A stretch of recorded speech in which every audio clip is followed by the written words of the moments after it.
Bonjour. Créer une association en Israël, c'est un projet qui intéresse beaucoup de monde, et c'est une excellente initiative. Dans cette analyse, on va décortiquer ensemble les règles juridiques vraiment essentielles, celles qu'il faut absolument connaître, en se basant sur la réglementation officielle. Alors, concrètement, quelles sont ces fameuses règles d'or à maîtriser avant de se jeter à l'eau? Eh bien, c'est exactement ce qu'on va voir maintenant, pas à pas. Allez, on rentre direct dans le vif du sujet. Tout part de là, du point le plus important. C'est quoi, au fond, une association d'un point de vue légal? En Israël, on appelle ça une amouta, et sa définition est très précise dans la loi. Et là-dessus, la loi est vraiment très claire. Une amouta, c'est un organisme qui doit être fondé par au minimum 2 personnes. Mais le point vraiment central, le cœur du réacteur, c'est son but. Il ne doit jamais, au grand jamais, être de distribuer des bénéfices à ses membres. C'est ça l'essence même du statut non lucratif. Ok, maintenant qu'on a la définition, on va la décortiquer un peu. En fait, elle repose sur 3 principes fondamentaux qui en découlent logiquement. Et attention, ce sont des caractéristiques qui ne sont absolument pas négociables, elles s'appliquent à toutes les associations. Le premier, et c'est vraiment le plus important, l'interdiction totale de distribuer le moindre bénéfice. Logique. Deuxièmement, ça veut dire que l'association doit se cantonner strictement à ses objectifs déclarés et validés, que ce soit le sport, l'éducation, les arts, peu importe. Et enfin, troisième point super important pour protéger l'intégrité de la structure, être membre, c'est un statut personnel. On ne peut ni le vendre, ni le léguer, ni le donner à quelqu'un d'autre. Bon, les grands principes sont posés. Passons maintenant à du concret, à la pratique. Parce que la loi, elle ne donne pas juste une définition, non. Elle impose aussi une structure interne bien précise, histoire d'assurer une bonne gouvernance et un bon contrôle de l'assaut. Et ça, c'est vraiment un point clé.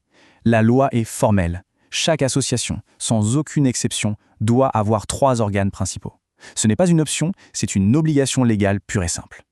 Alors c'est quoi ces 3 organes? Pour que ce soit bien clair, on peut faire un parallèle avec une entreprise classique. On a d'abord l'Assemblée générale, c'est un peu l'organe suprême. Ensuite, il y a le comité de direction, qui est l'équivalent du conseil d'administration, celui qui gère au jour le jour.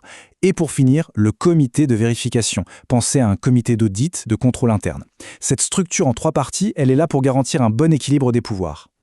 Ce qui est intéressant, c'est que ce n'est pas un carcan non plus. Cette structure de base est obligatoire, oui, mais la loi permet de rajouter d'autres organes, d'autres comités si besoin. La seule condition, c'est que leur rôle soit super bien défini dans les statuts et que ces statuts, bien sûr, soient validés par la Chambre des associations. Ok, maintenant on passe à un point financier. Et là, attention, c'est un point critique. C'est le genre de choses que toute personne qui fonde une association doit avoir en tête. C'est une question qui revient tout le temps. Est-on obligé de nommer un expert comptable pour faire un audit? Eh bien la réponse c'est ça dépend. Ça dépend d'un critère très précis fixé par la loi. Ce fameux critère, c'est un chiffre, un seuil de chiffre d'affaires annuel. Et ce seuil, le voici, 1 million de shekels. Si le chiffre d'affaires de l'association dépasse ce million, alors là oui, nommer un expert comptable pour un audit devient obligatoire. En dessous de ce chiffre, ce n'est pas une obligation. Mais attention, petit détail qui a toute son importance, ce million de shekels, ce n'est pas un chiffre gravé dans le marbre.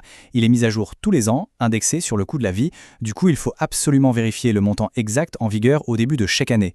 C'est super important. Allez, pour finir, on récapitule. C'est le moment de synthétiser les points vraiment essentiels à retenir de tout ça. En gros, il y a 4 piliers à garder en mémoire. Premièrement, le but doit être non lucratif. Ce qui nous amène au deuxième point, interdiction totale de distribuer des bénéfices aux membres. C'est la base. Troisièmement, la structure obligatoire avec ses 3 organes, donc l'assemblée, la direction et la vérification. Et quatrièmement, la règle financière clé, celle de l'audit obligatoire si le chiffre d'affaires dépasse le fameux seuil du million de shekels. Voilà. Avec ces bases bien solides, la question qui se pose est la suivante. Le projet associatif en question est-il prêt à prendre son envol tout en respectant ce cadre légal? C'est sur cette réflexion que se termine notre analyse. Merci de l'avoir suivi.